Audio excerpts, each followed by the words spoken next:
Hi guys, this is Roop here again from the Startup Grind Brisbane chapter. Thanks for joining us. So today's conversation is the third in this series of podcasts that we're doing on startup fundraising. The first, as you might recall, was a general conversation on startup funding from a founder's perspective. The second one, we focused on bootstrapping.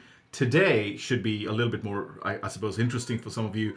We'll talk about angel funding and how do we raise money from angel investors and really people that are, strangers, we've never really met them.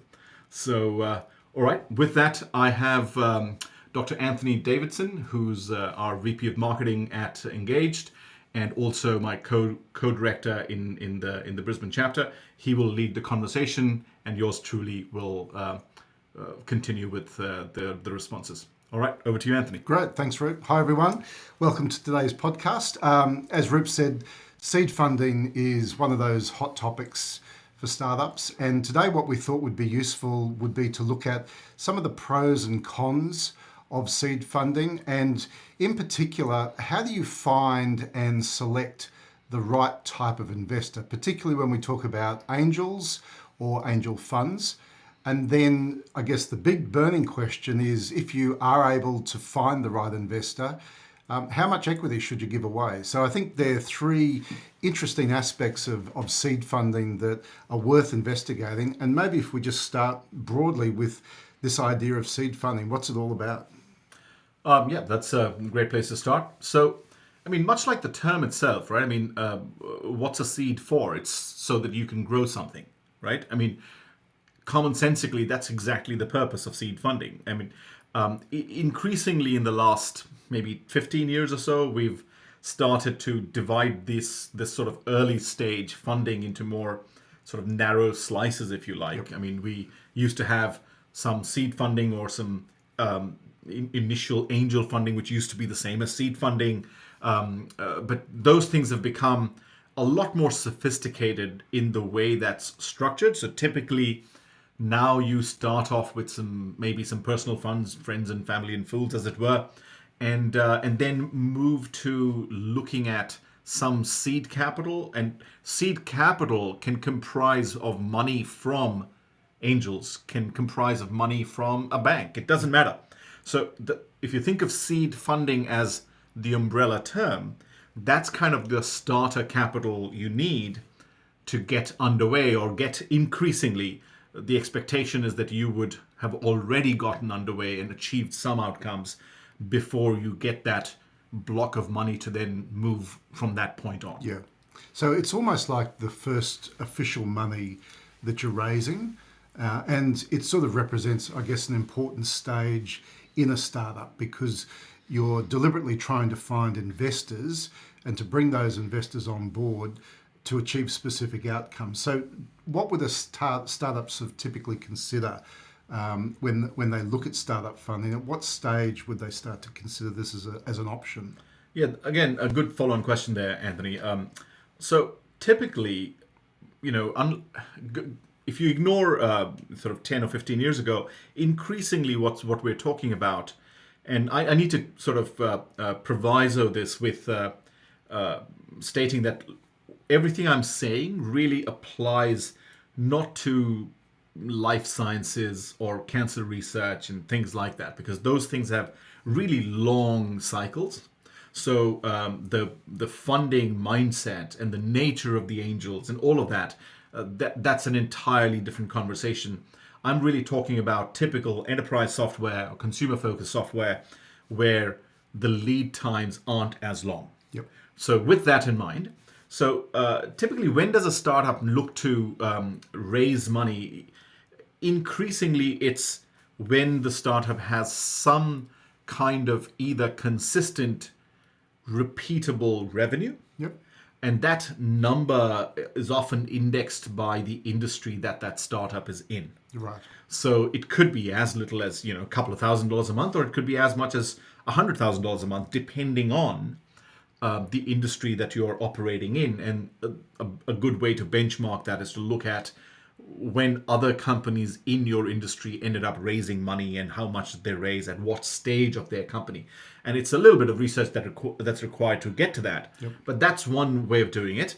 The other is if you're building a consumer-facing startup, which isn't going to necessarily generate revenue immediately, then you're really looking at number of users or how many people have started using your product or service, especially like if you're a social network, and or something related to that. So then you're looking at network effects, and often the numbers are could have been 100,000 users several years ago, but now maybe you need 2 million users to sort of signal that this might be viable. Yeah, okay. So it's an opportunity to raise funds. You need to be clear about how you want to use those funds depending on the stage you are in the startup. What's the mindset that you need to have when you start looking at seed funding? So the first sort of thing to bear in mind is you're raising money to help achieve a certain objective or certain set of objectives within a certain block of time. So the approach that one has to have, and this gets more and more sophisticated as you go further up in the food chain of capital raising. Yep. But if you can train yourself to think in terms of okay, if I need $200,000, what is that going to get me? Where will I get to with that money? And what kind of outcomes do you think you can report on? Now, in reality, it doesn't matter if you raised that money from your grandma. That mindset is very useful because when you talk to a sophisticated investor, being able to say, look, we're looking to raise $1.2 million in a seed raise that where we want some angels and maybe one or two VCs that invest at that early stage, but this is where we expect to get to. This is where we're making $10,000 a month in recurring revenue. We think we can get to $37,000 or $40,000 a month in revenue in 18 months time before we run out of money, and then we will look to raise the next round. Okay. Or so that sort of very clear perspective of this much money to achieve, so X amount of money to achieve Y in Z amount of time. Okay, good. So let's talk about the mindset then when it comes to finding and choosing an angel or an investor, but in particular an angel. Yeah, again, the first thing, I think there are a few parts to this. Let's peel this onion a bit. So one of the key things to bear in mind for you as a founder is, look, it's your company. It's not your investor's company. So you're looking to present an opportunity for investors to participate in this journey that you're conjuring up. All startups, in the most part, in this context anyway, are sort of coming up with something out of nothing, right? You're not supposed to exist. So you're trying to come up with something out of nothing. And so your job is to create an opportunity that looks attractive, no different to how you would attract employees or co-founders and things like that. But the same core that makes your startup look attractive to a colleague or a co-founder, that same core is what should attract an angel investor. Because remember, your angel investor is typically not your corporate VC, right? The angel investor is typically investing their own money. They have certain passions in that industry. They might have exited a company in and around that space. So they might really, you got to excite them, right? It's no different to going, well, I'm running a marketing startup, so I want to get, a senior exec from a big marketing exit or some marketing company. Why would they be excited? Because they're in that space. No different to an angel. If they're in and around the space or industry that your startup is in, they'll understand it a bit more. They'll often go, well, oh, that's kind of interesting. I want to be a part of it. So it's sort of inverting that perspective, right? You're attracting angels and investors to your company, much the same way that you would attract co-workers and colleagues and co-founders to your company, and then it becomes essentially a recruitment exercise. Yeah. So what would be some of the, if you like, criteria that you should at least think about when you're trying to identify, assuming that they're attracted to the venture, how then do you evaluate whether or not they're going to be a good fit? Yeah, I mean, if you think about what are the key ingredients that make a company. I mean, the reason we call it a company is because it's a company of people, right? You're working in the company of people, so hence company, right? So you have to think about a startup's journey. It's not 2 years, it's not 3 years. It's oftentimes we're talking 6 to 10 years. And there are investors that you might exit some investors along the way, but in the most part, you've got to ask yourself, do I want to see this person's face every month, every 3 months, for the better part of a decade? Can I have a beer with the person? Can I have a coffee with the person? Do I like the guy or the lady? Those are very simple questions that you've got to ask yourself, because it's going to be pretty critical to how well you can manage that initial motley crew of believers in your startup, because it's not employee number 287 that is following through an HR process. Often what you do in the first 10 or 15, 20 people in the company, not very different to what you do in the first half a dozen investors that you get, that sets the tone for what the culture ends up being. So what you're looking for is people you get along with, people where you have shared values, shared passions. So, you might play hard, during the week, but maybe, once a month you get together for a retreat with the team and maybe a couple of investors. And can you then go, I don't know, parasailing or something? Yep. If you have those shared passions and shared interests, then you have the core ingredients for a fun, challenging, but fun journey. Should you be looking at investors in terms of the skills that they might be able to bring to the venture? Yes and no. Like, I think when you're raising your seed round, you generally, like, if you're working in in our context, right? I mean, we're a marketing martech startup, right? So we're working in the marketing technology space, marketing tech, robotic process automation, and AI. Now, when we look at investors, we want at least one or two of the early group to have a sense of understanding of this space, ideally some direct experience as an operator, so that we can lead into their knowledge. They can warn us of pitfalls that we might otherwise miss. But that doesn't mean every single investor has to be that.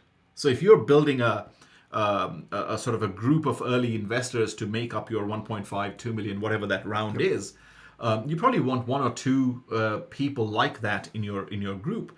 The rest can be seasoned investors that can open up other networks that may not be in your industry, but could help you with business development, could help you with finding salespeople, could help you. So there's lots of different ways your early investors can add value. And you've got to think about, what are the functional areas that you want your investors to be able to add value. And that's sort of the extra bit that you can get over and above the money that they put in. But you might also have an investor that made money in mining and doesn't really understand your industry, but kind of likes you, because that's kind of a given thing, right? You like each other. Yep. And maybe you can crack a joke and have a beer with them, and they just like you and they're willing to give you some money. So it's a bit of a mix. Yeah.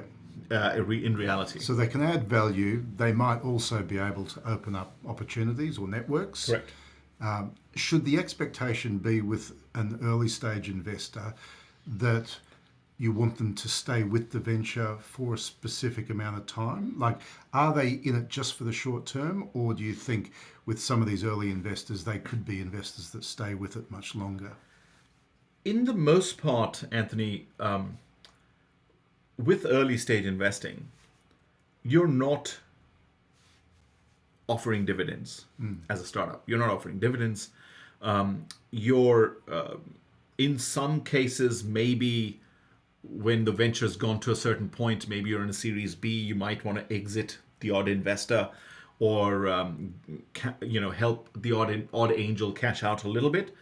But in the most part, your investor is there for the long haul. Like, either you're going to exit the company, you might sell, or you might get acquired, just kind of the same thing, but or you might get a public listing in some rare cases. But the expectation really is that they're in it. They've given you some money, and that money is going to be in play for however long your venture is in play. Yep.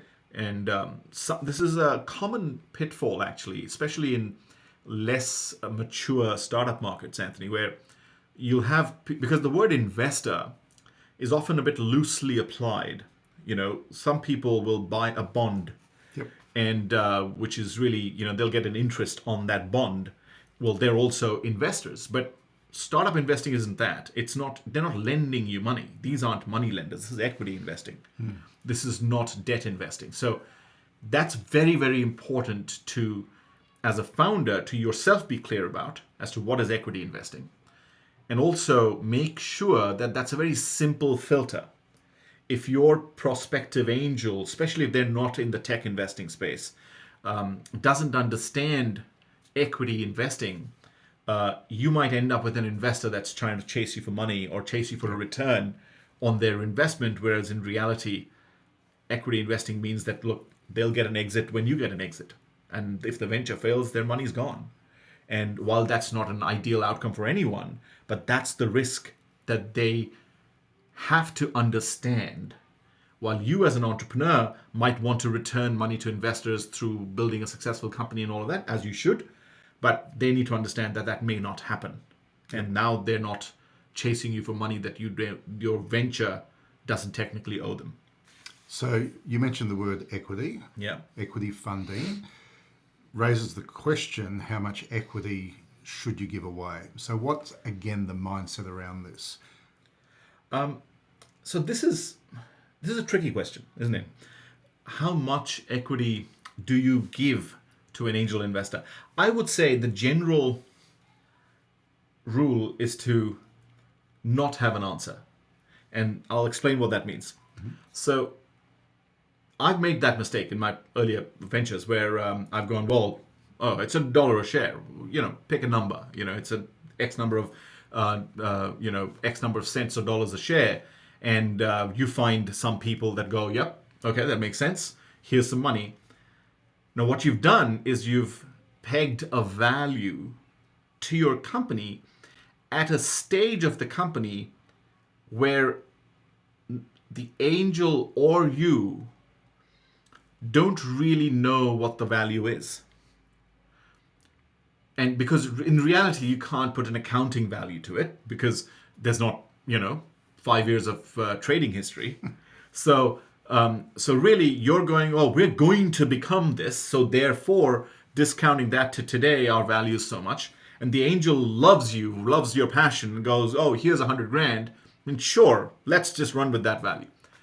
And then you want to now raise $2 million from a VC. Mr. VC comes along and goes, well, you've overvalued the company because, well, you don't have that kind of revenue, or this industry isn't benchmarking at that kind of valuation. So no, we're going to value you at X, which could be half of what the angel thought the value was. And now you have an early believer that rather than getting rewarded is pretty annoyed. Yeah. And they start to blame not the VC, but you, because, well, you were the one that convinced them.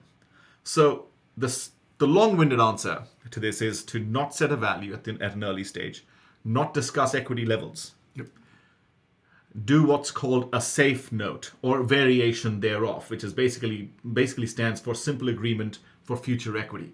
All it means is that you take money from an angel, saying that when you raise an institutional round, which is typically your Series A VC round, where a serious big institutional investor comes in, they will set a certain value at that point, and whatever that value is, you will give your early stage investor some credit for it. What that means is essentially go, well, if they decide it's $1 a share, you will get your shares for the money that you've already invested at maybe 80 cents a share. So it's called a 20% discount. What that does is it sort of accounts for the early bet that the angel made. It also takes care of that potential disgruntlement that could happen if you sort of get the wrong value at the wrong time, and also allows you to raise money relatively quickly, because the last thing you want to do for your first $500,000 is to haggle with investors or as to how much the value is and how much equity I'm going to give away, because the reality is that you're not going to be able to come up with the right answer. Yeah. Okay, good. Final question, and I think this is an interesting one, particularly from an Australian perspective. Yeah. Are there differences between the angel market here and the angel market in, say, the US? Two types of differences. I mean, of course, angels are people, and that's another one that I wanted to mention earlier. Like, treat them well, treat them like you would treat a colleague, and everything else. So treat them the way you would like to be treated. But sort of coming back to the question, two key differences, I think. One is of scale, and one is of exposure. Connected to exposure is the attitude. Yep. So the US is a $22 trillion market. Everyone wants to operate in that US market. You want to crack the US market because it's a massive, massive market. The US market is larger than all of the European market. So that puts it in perspective. It's the largest single market in the world. So wanting to operate there makes sense. But what sort of that scale translates to is that everything has a bit of a 10x impact. So Australia is a $1.6 trillion GDP country. US is about 22 trillion. So we're talking of 15 times difference roughly. So not that everything is 15x more, but generally, if you're looking at going, well, I want to raise $500,000 here, that might be considered a reasonable sized raise. But you might encounter investors in the US that, might fill out your $500,000 just with 2 checks. Yep. Right? Because, you might have an angel that might go, well, I'll put $300,000.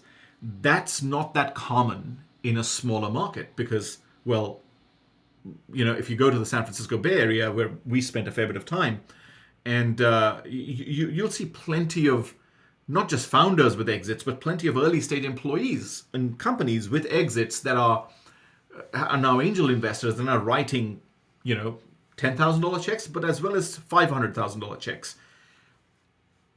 In Australia, because the sample size is a lot smaller, the number of companies that have exited to that level is a lot smaller. So all of the scaling is sort of an order of magnitude almost down. So here you'll raise a Series A with roughly 2.5 million Australian dollars. In the most part, 1.5 million US, which is roughly that amount, is no longer a Series A. It's a seed round there.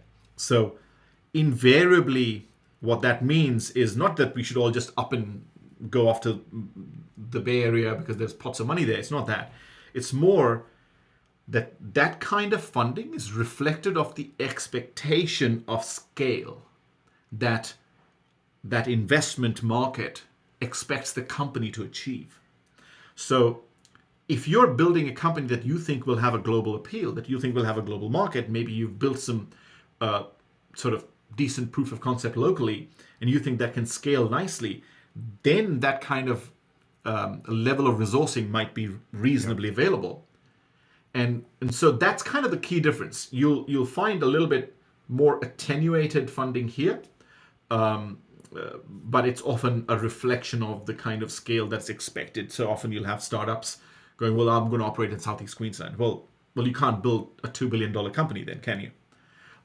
Whereas often, even if you say I'm just going to operate in the US, yep, it could mean that that's a $10 billion company. Yeah.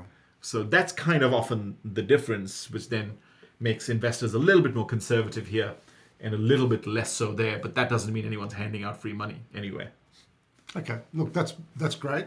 Thank you for your insights today. I hope that's been useful to everyone, just to get a bit of an understanding as to how seed funding works and some of the things to look out for when you're thinking about, whether or not it's time to actually approach angels. And we talked about the mindset that's needed to do that. Very much it is your company, and what you're trying to do is to attract the right type of investors. So, what criteria do you use, and what do you need to keep in mind when you're trying to find the right fit? And then some of the differences, I suppose, between the Australian market and the US market, particularly when it comes to this type of investment, and just some important things to consider as part of that. Any final insights, just in terms of your own experiences, that you'd like to share? I think the only thing, I mean, I've raised a bit of money across my startups, as you guys probably know now.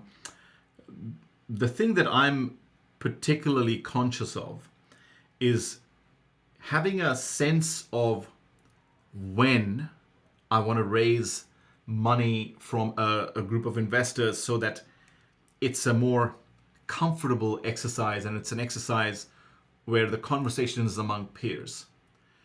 And what that essentially means is that you need to have a sense of when you go from asking for money to taking money. So the moment you know that you feel that you need to ask for money, in general, it may mean that your startup isn't quite ready. But if you're taking money from investors, then it's more like they understand where you're at and they want to be aligned with your journey, which makes it a very different kind of conversation. So we're happy to unpack that in future conversations if you like, but that's kind of the key insight for me personally in when it comes to capital raising. Okay, great.